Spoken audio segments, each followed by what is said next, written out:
안녕하세요. 성악가 테너 강내우입니다. 앞선 시간에 모음에 대한 얘기 좀 많이 했죠. 이번 시간에는 좀 고음에 대한 얘기를 해볼게요.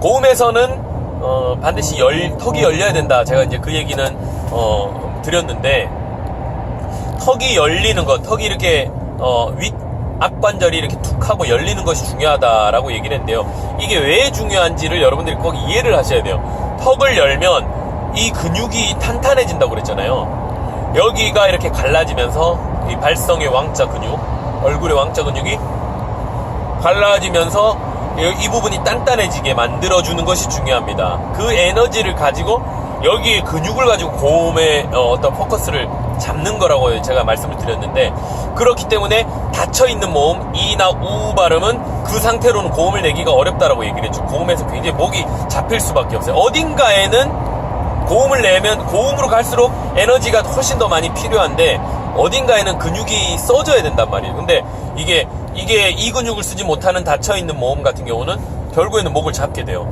그래서 반드시 턱이 열린 모음으로 고음을 내야 된다, 그 얘기를 드렸는데, 그렇다면 고음에서 우리가 이제 모양에 대한 얘기를 지금 좀 이렇게 해볼게요. 턱을 이렇게 정면에 잘 보면요, 턱을 열면은 옆으로 이게 빠지는 느낌이 나죠. 여러분들이 아마 느끼실 수 있어요. 이게 그냥 아래 위로만 빠지는 것이 아니라 아래 위로 빠지면서 옆으로 살짝 이렇게 바깥으로 벌어지는 느낌이 납니다. 그러면 여기가 이렇게 밖으로 튀어나죠. 여기가, 이게 제 손이 이렇게 밀리는 거 보이세요? 옆으로 나와요. 이 옆으로 나오는 이 몇 미리의 차이 때문에 고음으로 갈수록 이거를 버텨주면서 이 옆으로 빠지는 게 극대화 되거든요. 그렇게 극대화 시켰을 때 무슨 현상이 일어나면, 우리 연국에 있죠. 연국에 목젖 부분, 연국의 말랑말랑한 부분, 그 천장 부분이 조금이라도 더 팽팽하게 펼쳐지는 거예요. 거기가 팽팽하게 펼쳐졌을 때 소리가 고음으로 올라가서 그 창호지가 팽팽해진 것처럼 그런 텐션 있는 소리를 낸다는 거예요. 그게 이게 입이 닫혀있으면 오오오오 이렇게 풀어질 수밖에 없는데, 그 근육을 팽팽하게 펼쳐주는 역할을 하는 것이 바로 이 턱 근육이에요. 얘가 이렇게 옆으로 빠지면서 고음에서 탱탱한 소리를 낸다. 그러면 제가 이 앞에 입술, 여기서부터 열려서 여기까지 연결된 이 라인에 에너지를 집중하고 이 입술이 이렇게 빨래집게를 꼽아놓은 것처럼, 앞에서 이렇게 누가 잡아당기는 것처럼 방향을 설정해주면 훨씬 더 노래하는데 포커스를 잡는 데 도움이 된다라는 말씀을 여러 번 드렸는데요. 고음으로 가면요, 이게 이렇게 되면 여기가 벌어지는 것을 조금 방해해요. 그래서 고음으로 완전히 극고음을 얘기하는 겁니다. 제가 지금 말씀드린 거는 극고음에 가서는 여기가 이렇게 버려지는 쪽으로 포커스가 맞춰주는 게 훨씬 더 도움이 돼요.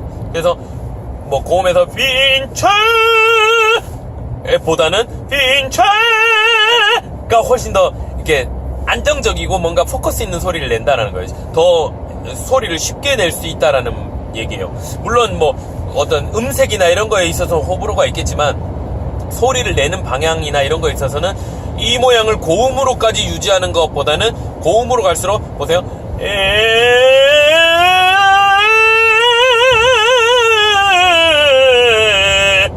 저음에서 에라는 발음은 이렇게 입으로 풀어지기 쉽기 때문에 얘를 통해서 소리를 인중 쪽으로 계속 모아주는 역할을 해주고요. 대신에 고음에서는요, 얘가 이렇게 들리는, 광대가 약간 들리는 것이 훨씬 더 소리를 끌어올리기에 훨씬 더 좋습니다. 그래서 대부분의 고음을 내시는 분들이 이렇게 소리를 내시는 분들이 많아요. 근데 개 중에는요, 이렇게 당겨서 고음을 내시는 분들도 있어요. 이거는요, 벨칸토적인 소리는 전혀 아닙니다.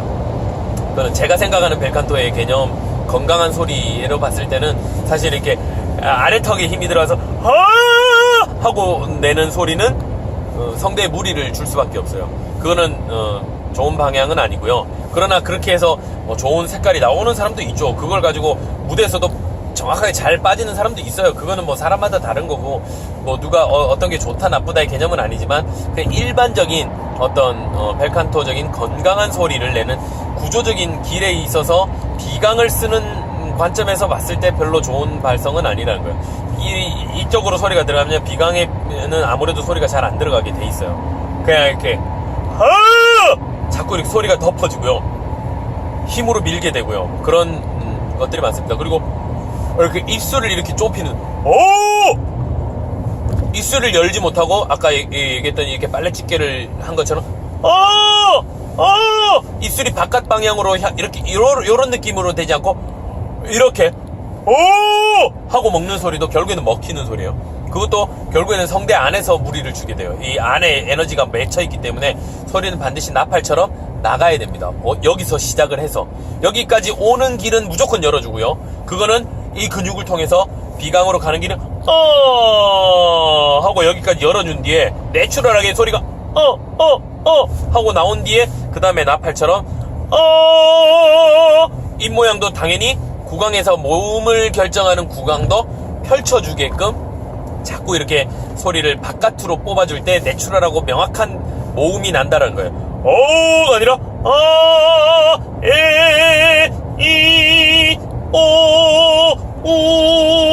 이거지. 우라는 발음 특히나 하고 먹는 경우가 굉장히 많은데요. 이런 모든 5개의 모음들 외에 전부 다 이렇게 소리를 바깥으로 빼주는 훈련을 처음에 하는 것이 굉장히 노래하는데 많이 도움이 됩니다.